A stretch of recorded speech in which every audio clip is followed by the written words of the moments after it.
Assalamualaikum warahmatullahi wabarakatuh. Sahabat beriman, pernah dengar kata ilmuwan? Pastinya sering. Ilmuwan ini adalah orang yang kompeten di suatu bidang. Ilmuwan identik dengan penelitian. Tak jarang penelitian itu memberikan pengetahuan baru atau memberikan pencerahan kepada orang lain, atau bahkan untuk penelitiannya sendiri.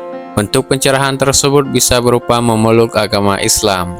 Sejumlah ilmuwan yang telah meneliti beberapa kasus dan menemukan bahwa ternyata Al-Quran lebih dulu menyebutkan hal tersebut, maka mereka pun masuk Islam. Maha suci Allah.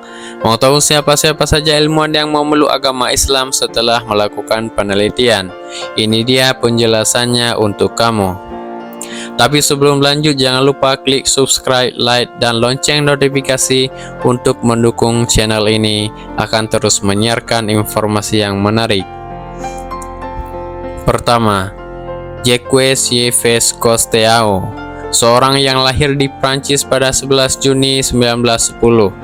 Dia adalah seorang oceanografer dan ahli selam yang terkemuka. Dia menemukan beberapa kumpulan mata air yang tidak bercampur dengan yang lain, seperti ada dinding pemisah di antaranya. Dia pun bertemu dengan seorang profesor muslim dan menceritakan kejadian yang ditemuinya. Profesor muslim itu pun mengatakan bahwa hal itu sudah dijelaskan dalam Al-Quran. Dia membiarkan dua lautan mengalir, yang keduanya kemudian bertemu. Antara keduanya ada batas yang tidak dilampaui masing-masing. Quran Surah Ar-Rahman ayat 19 hingga 20. Dan juga disebutkan dalam Surah Al-Furqan, dan dialah yang membiarkan dua lautan mengalir atau berdampingan, yang ini tawar lagi segar dan yang lain asin lagi pahit. Dan dia jadikan antara keduanya dinding dan batas yang menghalangi. Quran Surat Al-Furqan ayat 53. Mendengar hal tersebut, Cousteau pun memeluk agama Islam hingga akhir hayatnya. Ia meninggal pada 22 Juni 1997 di tempat kelahirannya. 2. Maurice Bucaille. Maurice Bucaille adalah peneliti yang meneliti jasad Fir'aun. Ia lahir pada 19 Juli 1920 dan merupakan ahli bedah asal Perancis. Maurice Bucaille menjadi ahli bedah dan menanggung jawab dalam penelitian mumi Fir'aun tersebut. Hasil penemuan mengungkapkan bahwa sisa-sisa garam yang melekat pada mumi tersebut disebabkan oleh Fir'aun yang meninggal karena tenggelam. Bucaille pun merilis laporan yang berjudul Les Momies, sebuah penelitian medis modern. Kematian Fir'aun tersebut sesuai dengan yang digambarkan dalam Al-Quran, yang menyebutkan bahwa Fir'aun meninggal karena ditelan ombak. Bucaille menemui ilmuwan muslim dan memberitahukan tentang ayat yang menggambarkan kematian Fir'aun. Maka pada hari ini kami selamatkan badanmu, supaya kamu dapat menjadi pelajaran bagi orang-orang yang datang sesudahmu. Dan sesungguhnya kebanyakan dari manusia lengah dari tanda-tanda kekuasaan kami. Quran Surah Yunus ayat 92. Ayat tersebut menyentuh hati Bucaille dan akhirnya ia menjadi mu'allaf. 3. Profesor William Burn. Sebuah majalah sains terkenal, Journal of Plant Molecular Biologists, mengungkapkan hasil penelitian yang dilakukan sebuah tim ilmuwan Amerika Serikat tentang suara halus yang tidak bisa didengar oleh telinga biasa atau ultrasonik yang keluar dari tumbuhan. Suara tersebut berhasil disimpan dan direkam menggunakan alat perekam canggih. Yang mengejutkan, getaran halus ultrasonik yang tertransfer dari alat perekam menggambarkan garis-garis yang membentuk lafaz Allah dalam layar monitor. Para ilmuwan Inggris ini lantas terkagum-kagum dengan apa yang mereka saksikan. Setelah menemukan penemuan yang luar biasa itu, Profesor William memutuskan untuk memeluk agama Islam. Selama beberapa setelah masuk Islam, Profesor William berceramah di Universitas Carnegie Mellon. Ia mengatakan, "Dalam hidupku, Aku belum pernah menemukan fenomena semacam ini selama 30 tahun menekuni pekerjaan ini. Dan tidak ada seorang ilmuwan pun dari mereka yang melakukan pengkajian yang sanggup menafsirkan apa makna dari fenomena ini. Begitu pula tidak pernah ditemukan kejadian alam yang bisa menafsirkannya. Akan tetapi, satu-satunya tafsir yang bisa kita temukan adalah dalam Al-Quran. Hal ini tidak memberikan pilihan lain buatku selain mengucapkan syahadatain. Demikian ungkap William. Hal ini sudah digambarkan dalam Al-Quran, dan tidak ada suatu pun melainkan bertasbih dengan memujinya. Tetapi kamu sekalian tidak mengerti tasbih mereka. Sesungguhnya Dia adalah Maha Penyantun lagi Maha Pengampun. Quran Surah Al-Isra ayat 44. 4. Fidelma O'Leary, seorang ahli neurologi asal Amerika, mendapatkan hidayah dan memeluk agama Islam setelah penelitian saraf otak manusia. Beberapa saraf di otak manusia tidak dapat dialiri oleh darah.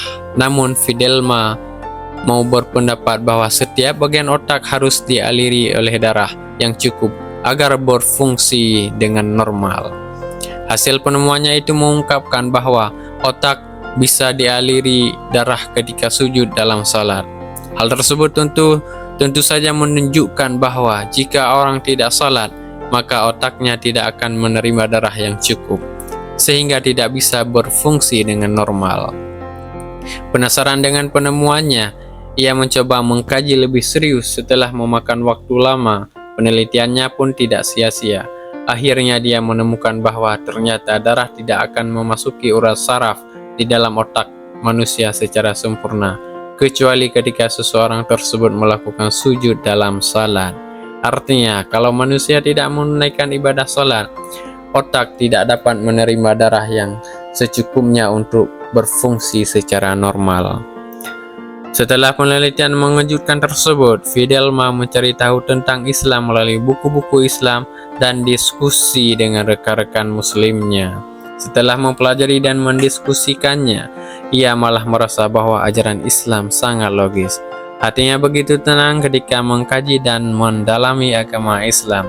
Akhirnya dia masuk Islam. 5. Profesor Dr. Leopold Warner Vos Ehrenfels. Sudah banyak ilmuwan yang memeluk agama Islam lewat penelitian yang dilakukannya, termasuk Profesor Dr. Leopold Warner Vos Ehrenfels. Beliau merupakan seorang fisikater dan ahli neurologi yang berkebangsaan Austria. Ia tertarik pada dunia timur. Rasa ketertarikannya tersebut dia wujudkan dengan mengunjungi Balkan, Eropa bagian tenggara, dan Turki ketika dewasa. Pada saat itu ia biasa ikut sholat berjamaah walaupun belum beragama Islam. Ia pun pada akhirnya masuk Islam pada tahun 1927 dan mengganti namanya menjadi Baron Omar von Ehrenfels. Sebelum masuk Islam, Leo pun meneliti tentang wudhu dan menemukan fakta yang terkait dengan pusat-pusat syaraf yang paling peka dari tubuh manusia. Letak pusat syaraf yang peka itu terdapat di dahi, tangan, dan kaki, dan sangat sensitif ketika terkena air. Jika membasuh dengan air pada titik-titik pusat syaraf tersebut, maka bisa memelihara kesehatan. Leo juga merekomendasikan agar wudhu tak hanya untuk umat Islam saja. Perintah berwuduk dalam salat terdapat dalam Al-Quran. Hai orang-orang yang beriman, apabila kamu hendak mengerjakan salat, maka basuhlah mukamu dan tanganmu sampai dengan siku, dan sapulah kepalamu, dan basuh kakimu sampai dengan kedua mata kaki. Dan jika kamu junub, maka mandilah. Dan jika kamu sakit atau dalam perjalanan, atau kembali dari tempat buang air, atau menyentuh perempuan, lalu kamu tidak memperoleh air, maka bertayamumlah dengan tanah yang bersih. Sapulah mukamu dan tanganmu dengan tanah itu. Allah tidak hendak menyulitkan kamu, tetapi Dia hendak membersihkan kamu dan menyempurnakan nikmat-Nya bagimu, supaya kamu bersyukur. Quran Surah Al-Maidah ayat 6. Sahabat beriman, Itulah 5 ilmuwan yang memeluk agama Islam setelah penelitiannya, dan penelitian tersebut ternyata lebih dulu dijelaskan dalam Al-Quran. Apakah masih ada keraguan dalam Islam dan kitab suci Al-Quran? Para peneliti sudah banyak yang membuktikannya, jadi tidak ada lagi keraguan di dalamnya.